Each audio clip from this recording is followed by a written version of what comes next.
ఒక చిన్న అందమైన గ్రామంలో రామయ్య అనే పేద రైతు ఉండేవాడు. అతని దగ్గర డబ్బు లేకపోయినా మనసు మాత్రం బంగారంలా ఉండేది. అతను రోజు తన పొలంలో పనిచేస్తూ ఇతరులకు సహాయం చేస్తూ జీవించేవాడు. దేవుడి దయతో ఈరోజు పంట బాగానే ఉంది. మా గ్రామం ఎప్పుడూ ఇలానే పచ్చగా ఉండాలి.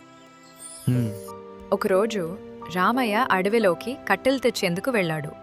అప్పుడే ఒక వింత శబ్దం వినిపించింది. ఏమిటి ఈ శబ్దం? అడవిలో ఎవరో కష్టంలో ఉన్నట్టుంది. అక్కడ రామయ్య చూసిన దృశ్యం అతన్ని ఆశ్చర్యానికి గురిచేసింది. ఒక రెక్కలున్న ఏనుగు ఉచ్చులో చిక్కుకుని ఏడుస్తోంది.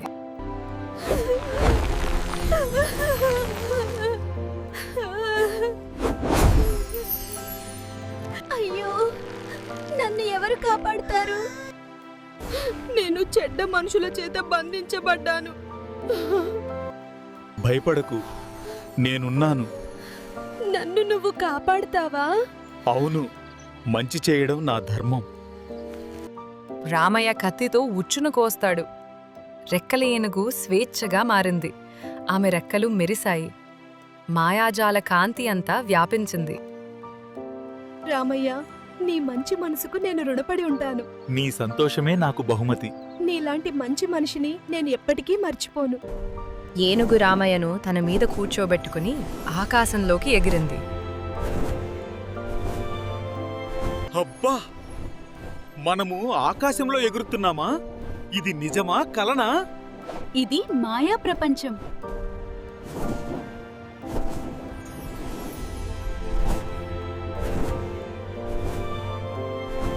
అవి మాయాపర్వతాలు, మెరిసే రత్నాలు, వెలుగులతో నిండిన లోకం. నీకు ఒక వరం ఇవ్వాలి. ఈ రత్నం నీ గ్రామాన్ని కాపాడుతుంది. ఏనుగు ఒక మాయారత్నం రామయ్యకిస్తుంది. నేను దీన్ని నా గ్రామం కోసమే వాడతాను. గ్రామంలో కరువు వచ్చింది. పొలాలు ఎండిపోయాయి. ప్రజలు బాధలో ఉన్నారు.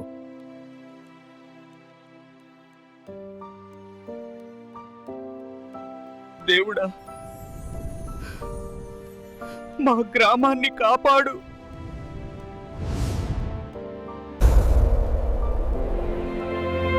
రత్నం వెలిగింది. మేఘాలు వచ్చాయి. వర్షం పడింది. పొలాలు మళ్ళీ పచ్చగా మారాయి. రామయ్య వల్ల మన గ్రామం బతికింది అని ప్రజలు అభినందించారు.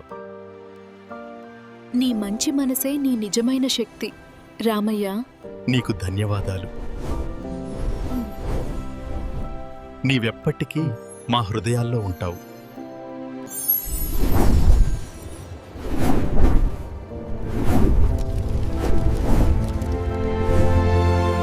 అప్పట్నుంచి రామయ్య గ్రామానికి హీరో అయ్యాడు.